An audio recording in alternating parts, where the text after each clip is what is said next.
You're listening to PetLifeRadio.com.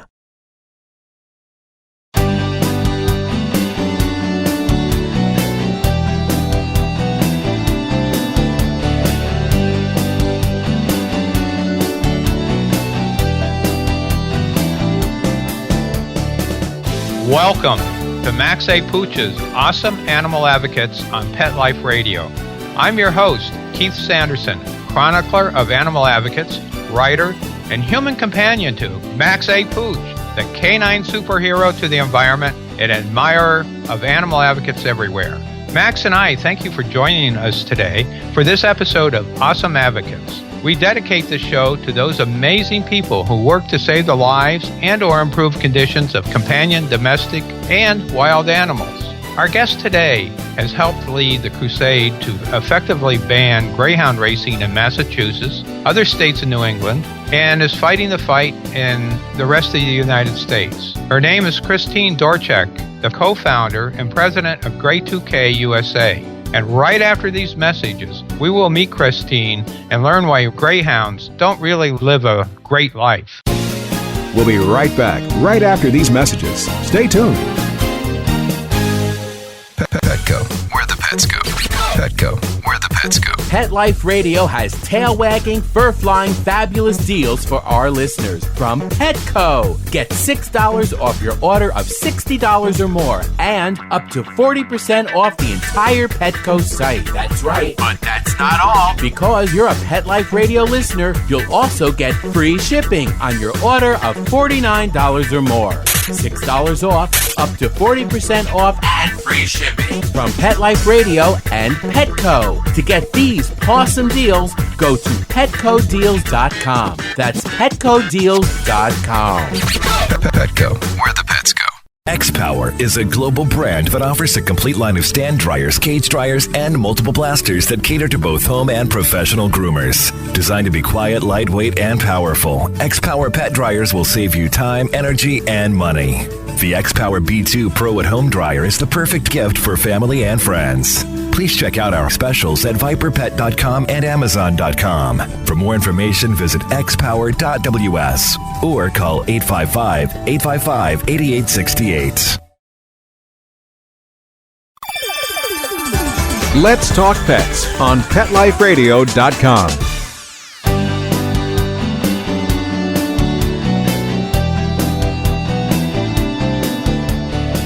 Welcome back to Awesome Advocates. I'm your host, Keith Sanderson, and we're here with our guest today, Christine Dorchak, founder and president of GREY2K USA and one of Max A Pooch's Awesome Animal Advocates. Hi, Christine. Thank you so much for joining us today. And before we went on break, I was telling our listeners a little bit about the fact that greyhounds don't live such a great life. Can you explain that or expand on that a little bit? Certainly.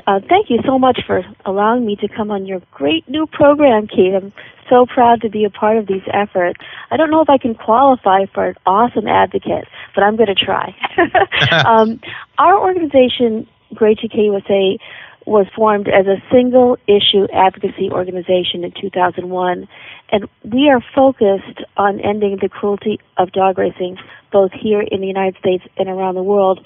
And the cruelty is inherent in this industry, and this really touches on your question, what's wrong with dog racing and how are the dogs treated? Well, not well, to put it in two words.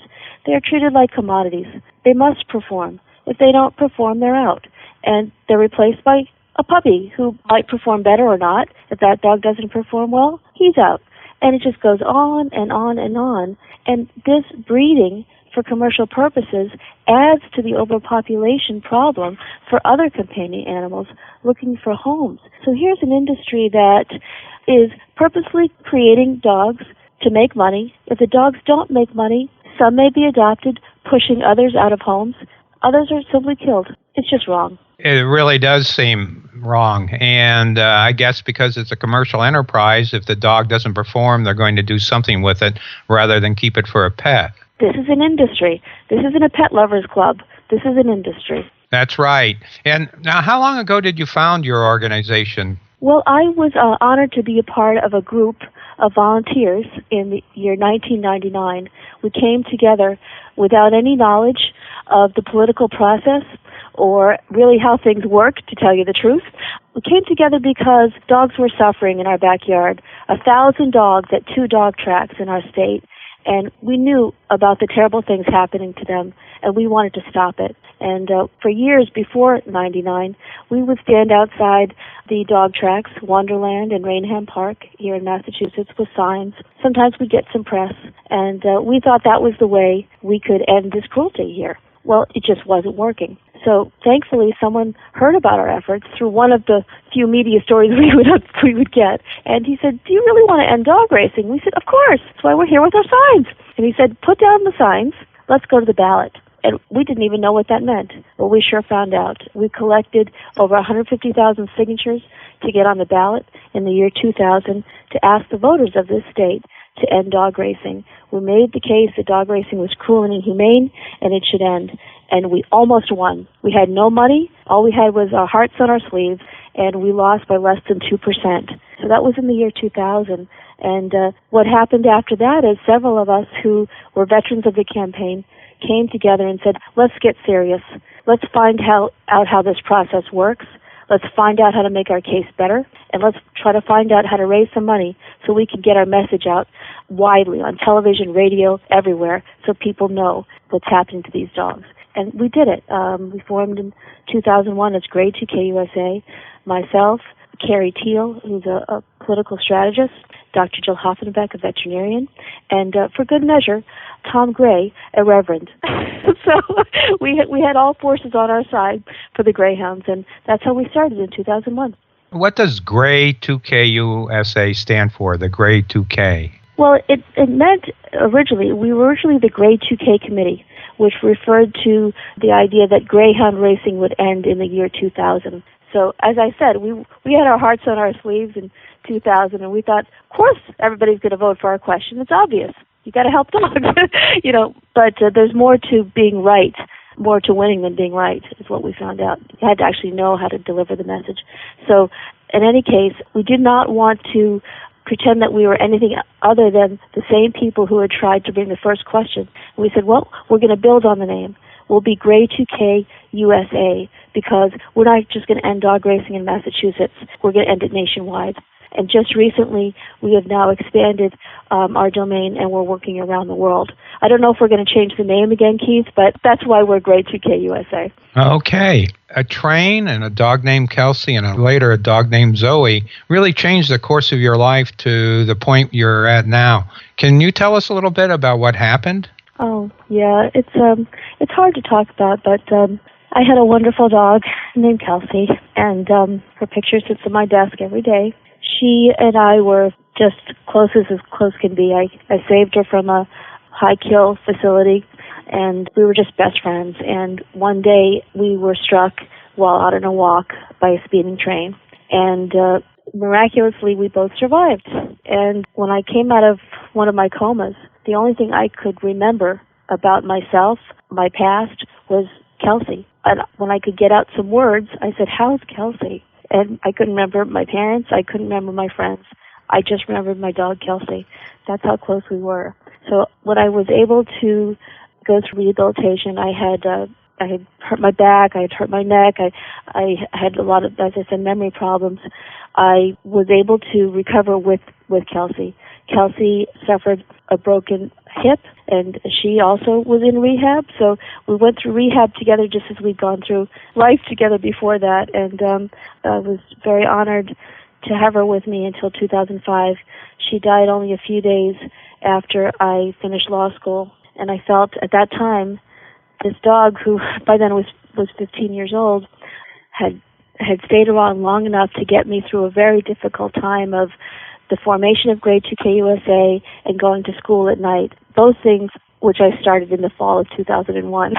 So this dog was my anchor. So I miss her to this day, and it's in her honor that I am working for dogs, because I thought I owe them something. I believe that she pulled me from the path of the speeding train that day. And she literally pulled you from the path? I do believe that. I cannot, because of my memory problems, I cannot even tell you what happened that day. But that is my feeling, that my dog saved my life, and I feel I owe my life to dogs. So that's why I knew when I had 2 years of recovery to think about this.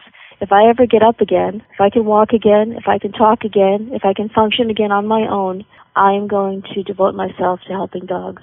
And I hope that's what I'm doing. These days, I am blessed to be with my greyhound, Zoe. Zoe was born in 2002, and she's a very fragile little female greyhound, and she's the motivating force in our office every day. Wow. You mentioned that Zoe was fragile, and I believe many of our listeners haven't been around greyhounds, and maybe they've seen them in a race or on video racing and have this impression that they're robust and very temperamental and need lots of exercise and hyperactive and all those other things. Can you tell us, is that true? Well, believe it or not, in the old days, before there was a great expose of greyhound racing by National Geographic Explorer back in 1991-92. Before that time, the racing industry told people that these dogs were not adoptable, they weren't quote-unquote pets, they were aggressive, and greyhound adoption really wasn't heard of or heard about. But then the expose came out, and the industry realized, people know these are dogs. We better do something about putting some sort of adoption effort out. So thankfully, the industry organization made a decision and formed groups that help adopt out greyhounds. Now, everybody knows because they're out in public all the time, they're the most gentle dogs. They're quiet, they're soft, many of them. My Zoe is like a giant cat. And, I have 4 cats, so I know cats pretty well, I can tell you. She's just a big cat. She likes to sleep on the couch, and she likes to be cuddled, and she's a great dog. And the idea that they are aggressive and not adoptable was something of, days gone by. I think everyone knows now. These are great, beautiful, and gentle dogs. Do they need a lot of exercise? That's another one of those myths. They don't, because a greyhound, unfortunately, even if you look at the experience at the track, they're kept in their cages for 20 or more hours a day. When they race several times a month, it's a 30-second race, and then they're back in the cage again. So they're not marathon runners, which I would love because I am a marathon runner. I'd love to work out with Zoe, but she's not up for that, I can tell you. She's not interested in that. She likes to go for a walk just like any other dog, and then she goes onto her big fluffy couch.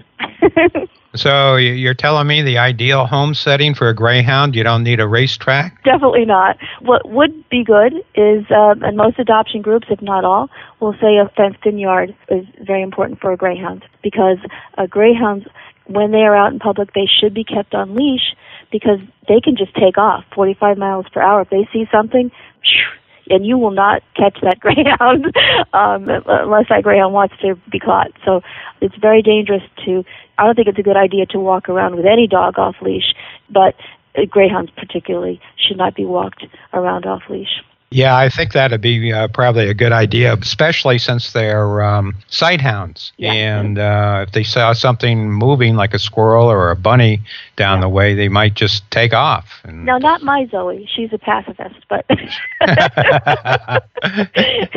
when we adopted Zoe and the veterinarian looked at her, he believed that she had broken or fractured her pelvis, and it hadn't been treated. And that is why she has difficulty walking, and that is why she's crooked. So, she's permanently disfigured because of the racing life that she was exposed to.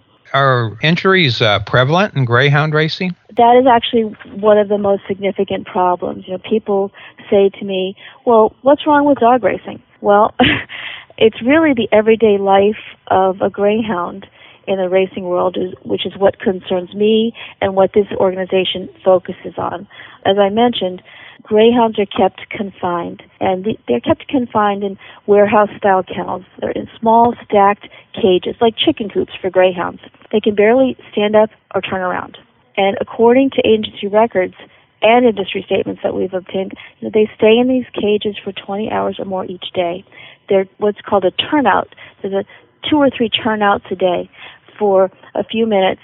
They go into a small enclosed, usually dirt floor pen behind the kennel, and the girls as a group, then the boys, for a few minutes to relieve themselves, and then they get thrown back in the cage. So that happens 2 or 3 times a day, and then several times a month they race. They're not out racing every day. It's a very sedentary life for these greyhounds. So they're kept confined like that. And, of course, this will affect their social skills. They don't spend much time with each other or with their handlers. So oftentimes when someone adopts a greyhound, they're very shy and withdrawn because they really haven't had a dog's life yet. So they can recover. Zoe has recovered, others will recover, but that's how they start out. Another issue that we like to call people's attention to is that greyhounds are fed the poorest meat available. It's called 4D, which is the USDA classification for the meat of downed, diseased, dying, and dead livestock. In other words, it's cheap. And that's what this industry needs, because it has to cut its costs so it can try and eke some money out of this dying industry. And because the revenue is shrinking so much due to lack of interest and competition from other forms of gambling and also awareness about greyhound cruelty, that bottom line is, it's getting lower and lower. And they don't have a lot of money to spend taking great care of greyhounds, generally speaking. So 4D meat is one of the solutions to that. It's basically rejected, slaughterhouse meat. And wow. Cheap. That's what greyhounds eat, and that's why another reason some people think their teeth are so poor, oftentimes, because of all of the diseased flesh their diet has been based on. Now, the trainers will, and I've seen it, I've actually been shown how it's done by a trainer, they will mix in some pasta or rice or maybe some dry, so they don't just slap the rotten meat in a dish. I'm not saying that. They mix it in, but, it's still the rotten meat is the base of the diet. And as you mentioned, Keith, the other significant issue, and these are the standard problems. These aren't the horror stories that we hear every now and then. That's not what we focus on, though. Of course, when we learn of terrible situations of dogs being starved to death, dogs burning in fires and things like that and killed, of course, we offer that information for people to see. But this other standardized problem with this industry is the injury. Is the injuries. When they are let out of their cages to race, the industry folks will say, I'd love to run. Well, sure, if you were kept in a cage for 20 or more hours a day, you'd run like heck, too. You better believe it. I would. Hey, you mentioned adoption, and one thing I wanted to make sure I understood is, if I wanted to adopt a greyhound, where would I look? You can go to our webpage, GREY2K USA.org, adoption. We have a referral list. You can also just go to petfinder.com right now, and you'll find greyhounds available all across the country and around the world. You mean I just go to some search engine like Pet Finder and put in greyhound? Yep, that is it. There are also some very wonderful national and local groups. For instance, USA Dog out of Indiana serves, I think, 8 or 9 states. So there are these networks in place. Larger organizations, adoption organizations that are covering multiple states. And what's beautiful about our campaign is that as we work to close down dog tracks, the adoption groups in the host states of those tracks often stay open. So they are now available. Their doors are open to receive dogs coming out of the states where racing still exists, which means there's a greater chance that those dogs from Florida or Arkansas or Texas, they now have more places to be sent, more places to take them. So it's less likely they will just be killed out of hand. So it's a great transition that's happening. As tracks close, the adoption groups stay there, are able to absorb even more dogs. So we're hoping that the kill rate is going down and the adoption rate is going up. Okay, so if I understand you, there used to be greyhound racing in Wisconsin. Wisconsin, right. And so even after the tracks shut down, there might be adoption groups up there taking animals from Florida. That's right. They have arrangements either with particular kennel operators or with adoption groups in Florida to take what they call greyhound hauls up the coast, and they take the dogs. And it's just people are working together. And, by the way, some of the people, are for racing and some are against racing. So what's important is that from the dog's point of view, and that's the point of view I like to take, is that there are people willing to step in and help them. And that is to be applauded. The politics of it is something that we handle here at GREY2K USA, and that's what we're working on. We promote adoption, and we give grants as we can to adoption groups, and we support them by participating in their events and announcing them and promoting their efforts. There's a story on our Facebook today about a group out in California, Greyhound Connection. That's what we do to help with adoption, but our main focus as a 501c4 organization is to advocate for an end to dog racing. So we are lawyers, lobbyists, teachers, and others who are working in the system to try and make dog racing illegal. Christine, we need to take a commercial break right now, but when we get back, I want to ask you about some negative blogs I've seen on the internet about your organization. We'll be right back, right after these messages. Stay tuned. I'm not much of a reader, but I do wish I were more well-read. There are so many great books coming out. I wish I could find a way to keep up. Audible.com makes it easy to stay well-informed and catch up on your reading simply by listening. Audiobooks from Audible turn downtime into uptime. You'll be more productive and become well-read. Now I'm able to catch up on all the great books I've been wanting to read. With Audible, I feel smarter. Pet Life Radio listeners, try Audible.com now and get your first 30 days of Audible Listener Gold membership plan free. And get a free audiobook. Choose from over 100,000 titles. To get this great deal, go to audibledeals.com. That's audibledeals.com. Dyson. The new Dyson Animal Vacs are powerful bagless upright vacuums for homes with pets. Air muscle and radio root cyclone technology generates the strongest suction power to powerfully remove dust, dirt, and pet hair from the home or car. To order your Dyson Animal Vac, go to DysonDeals.com. DysonDeals.com to order your Dyson Animal Vac today. Dyson. Music to your ears.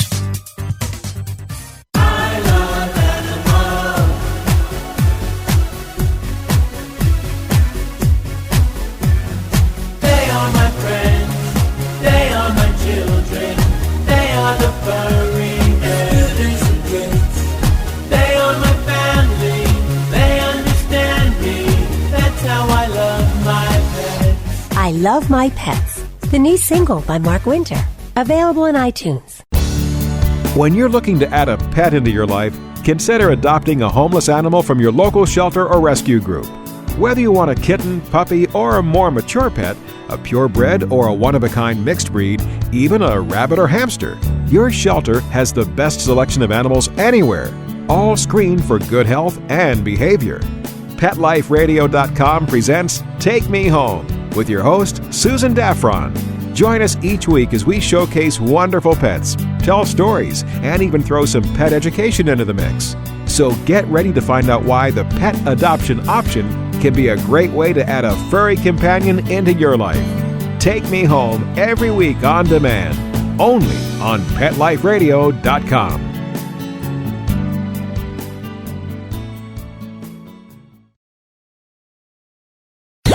Let's talk pets. Let's talk pets On Pet Life Radio. Pet Life Radio. PetLifeRadio.com.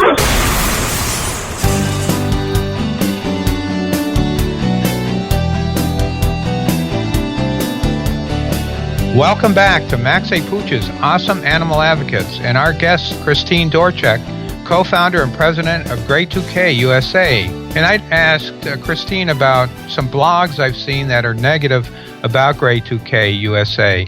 And I was wondering what her comment is of what they say about her. It seems pretty negative stuff. They call your group liar and some other very antagonistic words. Oh, sure. That's par for the course. I mean, when you put yourself out, and certainly when fighting, an industry is going to come after you. That's just to be expected.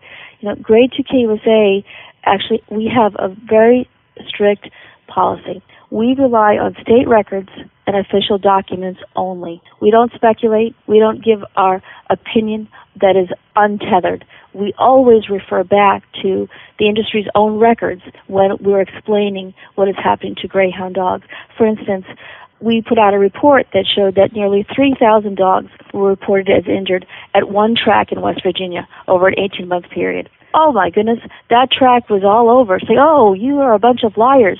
Well, the thing is, we were referring to their own records. So they were calling themselves liars.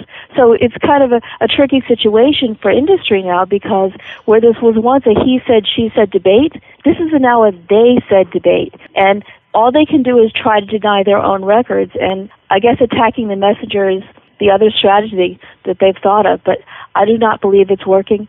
We are seeing a catastrophic decline in greyhound racing in the United States. Since we formed in 2001, we've cut the industry in half. There were 15 states with dog racing at that time, nearly 50 tracks in operation. Today, there are 22 tracks in just 7 states. So I think that the trend is with the greyhounds, thankfully. Well, that sounds like an amazing bit of progress. And now, some of it is, of course, that the industry has competition with other forms of gambling, but I'm sure a large amount of it is just educating people and getting them to vote once they understand what greyhound racing is about. And, you know, it's not possible to give the vote to people.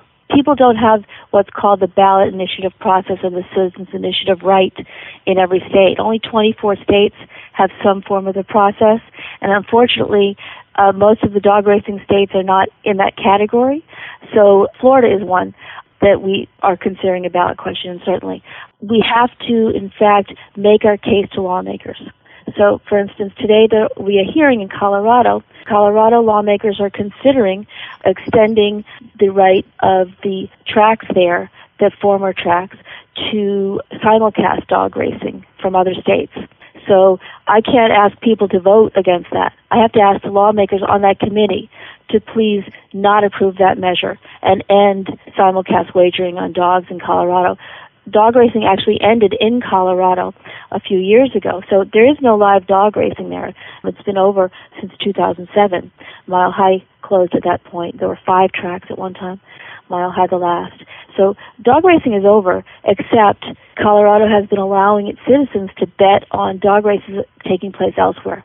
So we're asking them, instead of extending that right, why not just now call it a day on dog racing entirely? We have to make that argument to lawmakers, not to citizens. So you have to kind of go and know how the process works and know the correct message to deliver, and hopefully that's what we're doing. Now, how can you listeners help you get that message to their lawmakers? Do you have campaigns with them writing to their state legislators, or what do you do? Oh, yes. Anyone who'd like to help with these campaigns, we need as many voices as possible. Right on our homepage at GREY2KUSA.org, there's a way to sign up for action alerts, and you would receive action alerts if you signed up, Keith, that would pertain to your state. So, and if you're not in a racing state, you will get the general alerts that anyone could answer. For instance, we have something called the Governor's Initiative campaign, where we ask people to send an email to the governors of every racing state and ask those governors to approve our measures to either put better protections in place for greyhounds or to end dog racing entirely if we're at that stage in the campaign. So everybody who cares about greyhounds can go online and easily be a voice for them.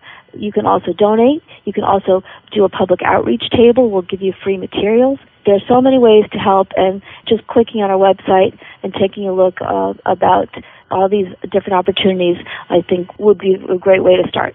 Now, you mentioned before that you're expanding your efforts internationally. Can you share a bit with us about what you're doing there? Absolutely. It was June 2 years ago. I saw an article in a Chinese newspaper, and I think it was South China Morning Gazette, and it was about a dog track in China, which I did not know there was a dog track in China, believe it or not.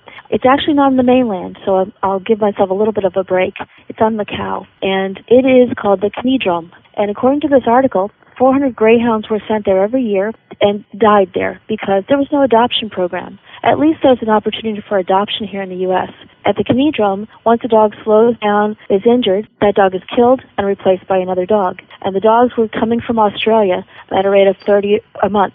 So 30 came in, 30 got put down. I was horrified by it. And I said to our executive director, what can we do about this? He said, well, how could we work in China? I don't know, Christine. Let's figure it out. So we formed an international coalition, and that now includes the RSPCA, Animals Australia, Animals Asia, and we're working together now to try and close down the conedrum. We have a wonderful ally on the ground, Albano Martin of Anima, which is the local animal shelter. He's got a lot of political connections, and we believe that the conedrum will soon be closed. At a minimum, the government will not renew its license for 2015, which is what will be required. Well, there's a case where the dogs are literally racing for their lives, isn't it? That's right. Because if you don't do good, you're gone, puppy. Well, you know what? Even if you do good, eventually you age out, and a younger dog is going to, surpass you. It's going to make more sense. Again, it's an industry. So the dogs are constantly subject to a cost-benefit analysis. So if you could get in a faster dog, get in the faster dog, move out the older dog. It's just an equation, and it's an equation that works against the interests of these gentle dogs. That's amazing. It's just really, really sad what we do as humans and as a society to companion animals like greyhounds. And it's people like you who really take us to the next step and raise our awareness. But I have a question that I'd like to ask you. Sometimes people will ask animal advocates, how can someone spend so much time and money and resources advocating for animals when there's so much human misery in the world? Do you have an answer for people like that? I've heard that before. I doubt very much there is anyone who only cares about one issue or one group affected by that issue.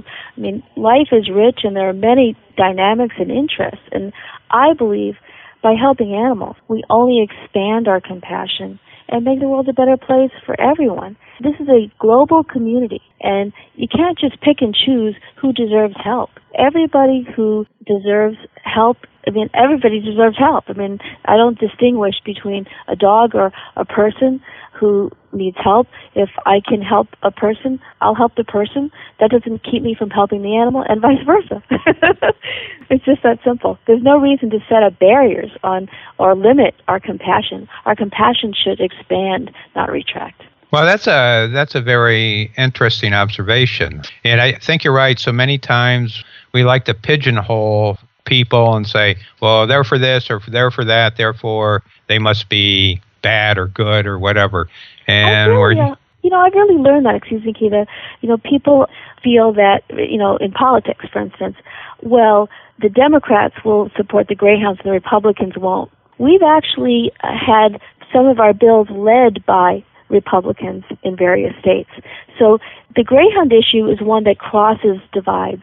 Greyhounds have no politics, no party. Anyone who has decency and cares about dogs and good public policy in mind will want to end dog racing. One thing we haven't touched on, which I'll just mention very quickly, is the reason that this industry has managed to stay around for so long, way beyond its, when it should have ended on its own, is because the industry has regularly received subsidies from government. There are subsidies for breeding greyhounds, for instance, in various states. They have special funds set up for greyhound breeders. So who wouldn't stay in this business if somebody was paying you to stay in it? It really helps with that bottom line I was mentioning, but it's a bad deal for greyhounds. It's a bad deal for taxpayers. Why should taxpayers be sending money to, breeders who are trying to make money? It's a business that should stand or fall on its own. It certainly should not be propped up with subsidies or other benefits that other businesses certainly don't get. One irony I see in that, so states are subsidizing the breeding of greyhounds, adding to the dog population, and then the same states through the kill shelters will be killing, euthanizing dogs because there's too many of them. And don't we both know that spay-neuter is the most effective way to get to that bottom line and both help the taxpayer and help the animals from suffering? Exactly. Well, Christine, so not breeding, spay-neuter, the opposite of breeding. Right. It's a funny world, isn't it, Keith? Yeah, it really is. Well, it's also funny how time runs out, and we're about at the end of the show, but is there anything else you'd like to share with us or remind us where they can get information about GREY2K USA? Well, you know what I'd just like to say? I was a person who cared about dogs. And I didn't know how to take that caring and turn it into action. And I figured it out. So if I figured it out, I hope that people listening who care about dogs will say, what skills do I have? Or what skills can I obtain? Can I go to law school? Or I'm a carpenter, I'm an artist. How can I use the skills that I have or can develop to help animals? And I hope you'll do it, because it's really very fulfilling to get up every day and know that I'm working for a good cause. And every day I'm one step closer to saving more greyhounds and ending the cruelty of dog racing. And there's no paycheck that could replace that. I could have graduated. I did graduate from law school. I was third in my class. I could have gone to a big law firm and made lots of money, but I didn't. I went to law school to help greyhounds. I stuck with the plan, and I couldn't be happier. And that was my recipe for helping dogs. That's one reason, or maybe the reason, that Max A Pooch thinks you're an awesome animal advocate. Well, thank you, Max A Pooch. I appreciate that. Being a rescue dog, he's for anybody who is going to help his fellow pooches. And, I'm so honored. Thank you for having me on the program. Well, I thank you for joining us, and I hope, that our listeners, when they think about how they can help, they take to heart what you said, because it doesn't matter what our skill is. I was a writer, and that's how I became doing what I do now. There you go. And that was my skill. Exactly. And so I guess we're coming to the end, and I'd like to thank our listeners for joining us today for another episode of Max A Pooch, Awesome Animal Advocates. And I hope they join us on our next episode. And I want to have special thanks to Mark Winter, executive producer of Pet Life Radio, and the great sponsors that make this program possible. So until we meet again, please read my latest Pet Life Radio blog. If you want to learn more about Max A Pooch, you can go to maxapooch.com and listen to past episodes of Max A Pooch's Awesome Animal Advocates. I think you'll meet a lot of interesting people and learn a lot about what can be done and is being done for those animals that are around us and surround us. Until we meet again, let's talk pets every week on demand, only on PetLifeRadio.com.